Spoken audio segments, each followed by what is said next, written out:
صل على اعوذ باللہ من الشیطان الرجیم، بسم اللہ الرحمن الرحیم۔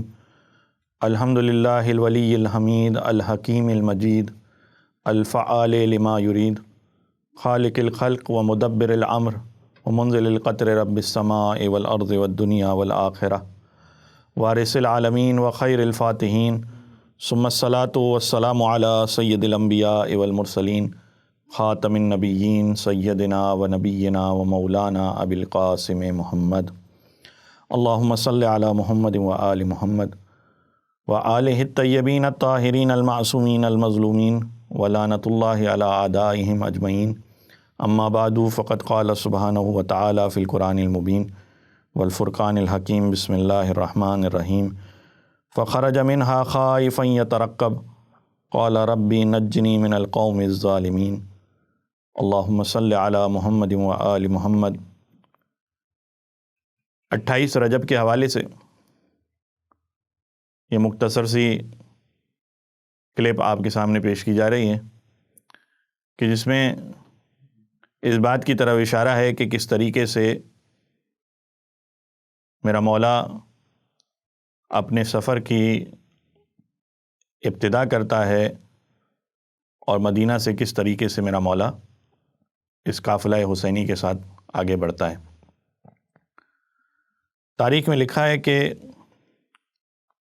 جب حاکم شام اس دنیا سے چلا گیا، شیخ مفید بیان کرتے ہیں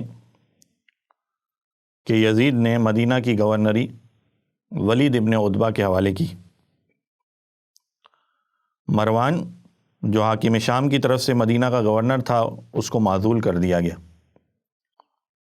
ولید جب مدینہ پہنچا اور مسند امارت کو سنبھالا تو یزید نے اسے حکم دیا تھا کہ اپنا ایلچی ان افراد کی طرف بھیج کہ جن کے بارے میں خاص طور پر اس کی طرف سے نام لیے گئے تھے۔ 4 افراد کے نام تھے اور حکم یہ تھا کہ ان چاروں افراد سے یزید کی بیعت کو طلب کیا جائے۔ روایات میں بیان کیا گیا ہے کہ جب یہ خط ولید کو ملا تو اس نے مروان سے مشاورت کی۔ اس نے کہا کہ حاکم شام کی موت کی خبر لوگوں میں عام نہ کرو، اور ان افراد کو کہ جن کا تذکرہ موجود ہے کہ جن میں ایک نام امام حسین علیہ السلام کا ہے، ان کو بلاؤ اور بیعت لے لو۔ اگر بیعت نہ کریں تو انہیں قتل کر دو۔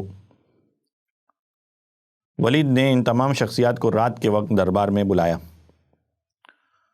اور یہ تمام افراد اس وقت اللہ کے رسول کے روضے میں مصروف عبادت تھے۔ جب امام حسین نے ولید کے ایلچی سے حاضری دربار کی بات سنی تو آپ نے فرمایا کہ حاکم شام مر گیا ہے، اب یہ ہمیں یزید کی بیعت کے لیے بلا رہا ہے۔ جب ولید کا پیغام ملا تو امام حسین نے اپنے اس خواب کا بھی بعض روایت کے مطابق ذکر کیا کہ میں نے خواب میں کل دیکھا تھا کہ شام کا منبر سرنگوں ہیں اور دروازے پر آنکھ بھڑک رہی ہے، جس سے سمجھ میں یہ آتا ہے کہ حاکم شام اس دنیا سے چلا گیا۔ عبداللہ ابن عمر اور عبد الرحمن بن ابی بکر نے کہا کہ ہم تو اپنے گھروں کی طرف جاتے ہیں اور خانہ نشین ہو کر دروازے بند کر لیتے ہیں۔ چوتھا نام عبداللہ ابن زبیر کا تھا، وہ کہنے لگا کہ میں تو یزید کی بیعت نہیں کروں گا۔ امام حسین نے کہا کہ میں بہرحال ولید کے پاس جاؤں گا اور وہیں پر جا کر جو بھی فیصلہ ہوگا وہ فیصلہ اسے سناؤں گا۔ تاریخ میں لکھا ہے کہ امام حسین اپنے اہل بیت کے نوجوانوں، غلاموں اور دوستوں کے ہمراہ دربار ولید کی طرف آئے۔ بعض روایات میں ان کی تعداد 30 افراد کے قریب بنتی ہے۔ آپ نے ان مسلح جوانوں کو دربار کے دروازے پر چھوڑا اور خود اندر تشریف لے گئے۔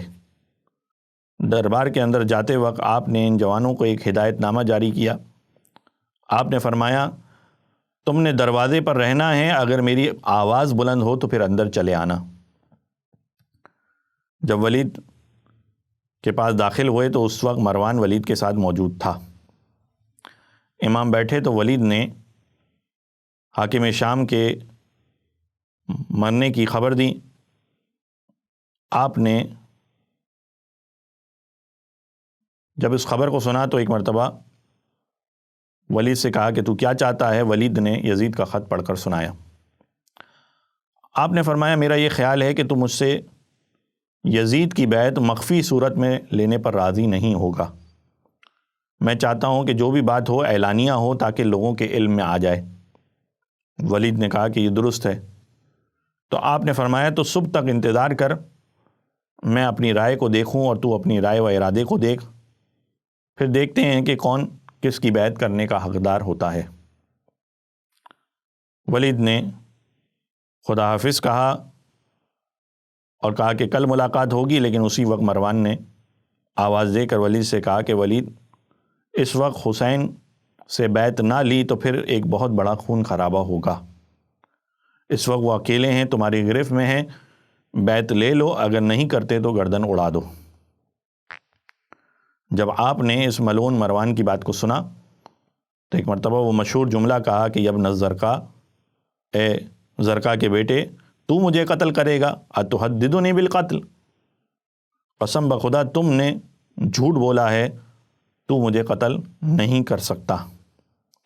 پھر آپ نے ولید کی طرف رخ کیا اور کہا کہ ہم اہل نبوت ہیں، مادن رسالت ہیں، ہمارا گھر ملائکہ کی آمد و رفت کا مقام ہے، ہم وہ ہیں جن پر اللہ تعالیٰ نے اپنی نبوت و خلافت کا دروازہ کھولا، ہم ہی پر اپنی خلافت و امامت کو منتہی کیا۔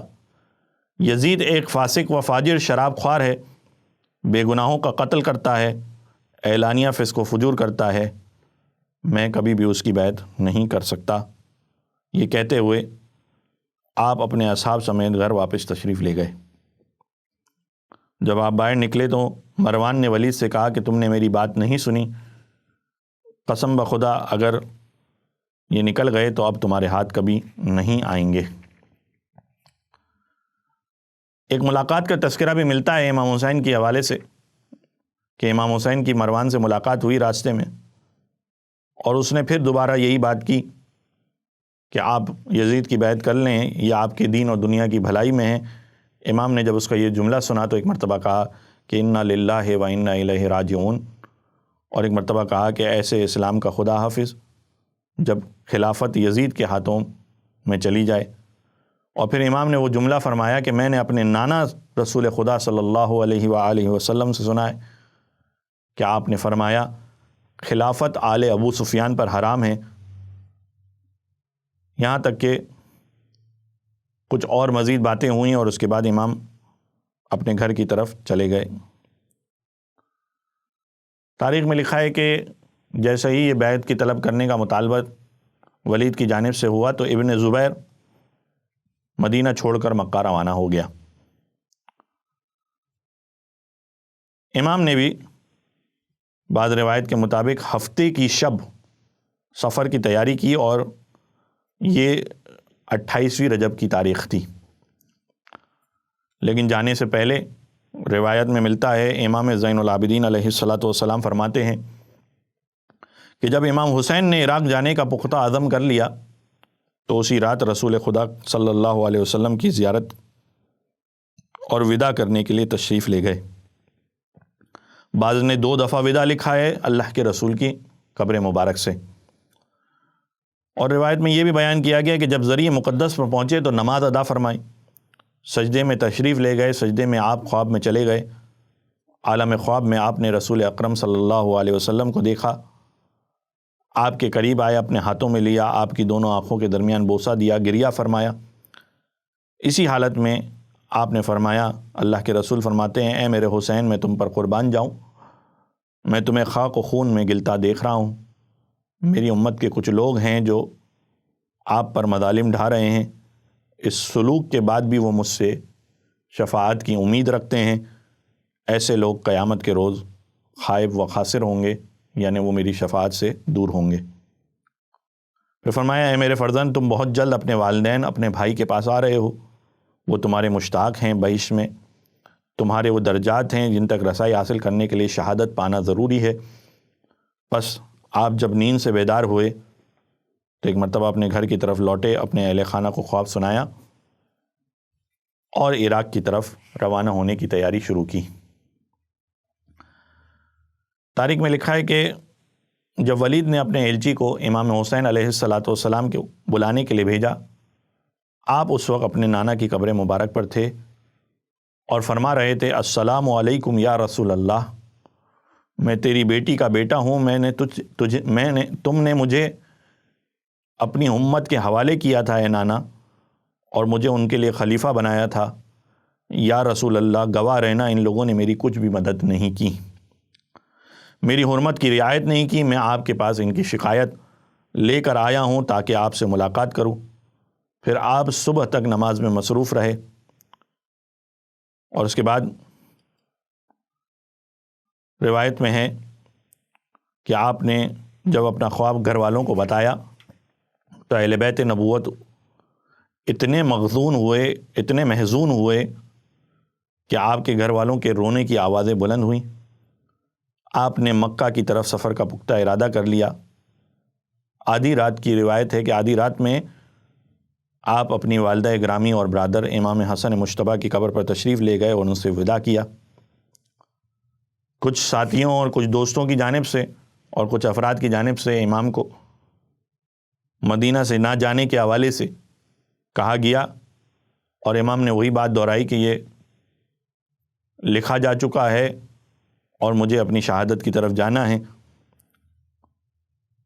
یہاں تک کہ وہ وقت آ گیا کہ جس کے بارے میں ابن قولوہ امام باقر علیہ السلام سے روایت نقل کرتے ہیں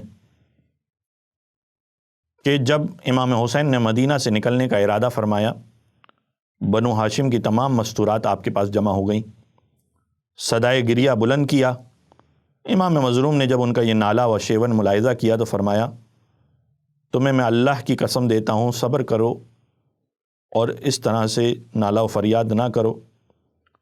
پریشان حال مخدرات نے عرض کیا، ہے ہمارے آقا، ہم جگر سوختہ کس طرح اپنا رونا بند کریں؟ آپ جیسا بزرگوار اس حسرت و پریشانی کے ساتھ ہم سے جدا ہو رہا ہے، ہم بے قصوں اور بے نواؤں کو اکیلا چھوڑ کر جا رہے ہیں۔ ہمیں معلوم ہے یہ منافقین آپ کے ساتھ کیا کرنے والے ہیں، پھر ہم کب جی بھر کر نوحہ و سوگواری کریں گے؟ قسم بخدا آج کا دن تو ہمیں گزشتہ مصائب کی یاد تازہ کر دیتا ہے۔ جس دن رسالت مآب رخصت ہوئے تھے، یہ دن اس دن سے کم نہیں ہے۔ جس دن مادر گرامی فاطمۃ الزہرا رخصت ہوئی تھیں، جس دن امیر المومنین شہید کیے گئے تھے، جس دن آپ کے بھائی حسن شہید کیے گئے تھے، یہ دن کسی بھی اعتبار سے اس سے کم نہیں ہے۔ آپ کی ایک پھوپھی آئیں اور آپ کے قریب آ کر زور زور سے رونا شروع کیا،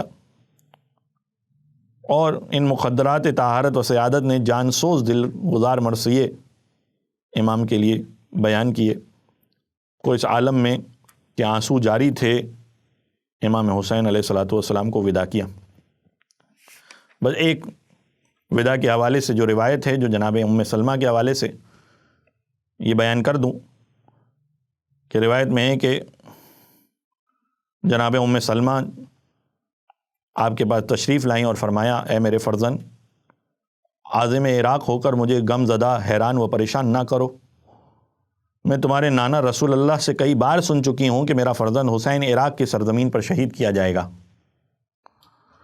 میری امت کے کافر و منافق انہیں قتل کر دیں گے، جہاں وہ شہید ہوگا اس جگہ کا نام کربلا ہوگا۔ آپ نے فرمایا، اے نانی جان، میں اس امر سے بخوبی واقف ہوں، میں ضرور بضرور شہید کیا جاؤں گا، ایسا ہو کر رہے گا، خدا کا فرمان نافذ ہو کر رہے گا۔ مجھے یہ معلوم ہے میں نے کس دن شہید ہونا ہے، وہ کون سی جگہ ہے جہاں میں نے دفن ہونا ہے۔ میں یہ بھی جانتا ہوں کہ میرے اہل بیت میں سے اور دوستوں میں سے کس کس نے شہید ہونا ہے۔ اگر آپ چاہتی ہیں تو میں آپ کو وہ جگہ دکھا سکتا ہوں جہاں میں نے مارا جانا ہے، جہاں دفن ہونا ہے۔ پس آپ نے کربلا کی طرف اپنے دست مبارک سے اشارہ کیا۔ آپ کی کرامت سے زمین پست ہوئی، زمین کربلا بلند ہوئی۔ آپ نے جناب ام سلمہ کو اپنے لشکر کی جگہ، اپنی شہادت کی جگہ اور دفن کی جگہ دکھائی، اور اپنے تمام ساتھیوں کے مقامات دفن بھی دکھائے۔ آپ نے فرمایا، اے مادر گرامی، تقدیر کے فیصلے ہیں، میں نے ظلم و ستم سے شہید ہونا ہے، میرے فرزند اور میرے دلبند نے قتل ہونا ہے، میری مستورات اور بچوں نے اسیر ہونا ہے۔ اور شہر بشہر اور در بدر پھرایا جانا ہے، وہ مدد و نصرت طلب کریں گی، کوئی مدد کرنے والا نہ ہوگا۔ ام سلمہ نے فرمایا تمہارے نانا نے مجھے کربلا کی مٹی دی تھی جو میں نے شیشی میں رکھی تھی۔ آپ نے اپنا ہاتھ دراز کیا اور ایک مشت کربلا کی خاک ام سلمہ کے حوالے کی۔ آپ نے فرمایا اے نانی جان، اس خاک کو شیشی میں بند کر لیں، جب یہ دونوں خون بن جائے تو سمجھ لینا میں صحرائے کربلا میں شہید ہو جاؤں۔ بس روایت ہے کہ مدینہ سے 21 آدمی آپ کے ساتھ سفر پر چلے، ان کے نام تاریخ کی کتابوں میں موجود ہیں۔ شیخ مفید کہتے ہیں کہ جب آپ مدینہ سے باہر ہوئے تو یہ آیت زبان پر جاری فرمائیں کہ فخرج منہا خائفا یترقب قال ربی نجنی من القوم الظالمین، جس میں امام حسین نے وہ آیت پڑھی کہ جو جناب موسیٰ نے پڑھی تھی کہ جب موسیٰ ڈرتے ہوئے خطرہ بھانپتے ہوئے وہاں سے نکلے اور یہ کہنے لگے اے میرے رب مجھے ظالمین سے بچا اور ظالمین سے نجات دے۔ وصلی اللہ علی محمد و آلہ الطیبین الطاہرین۔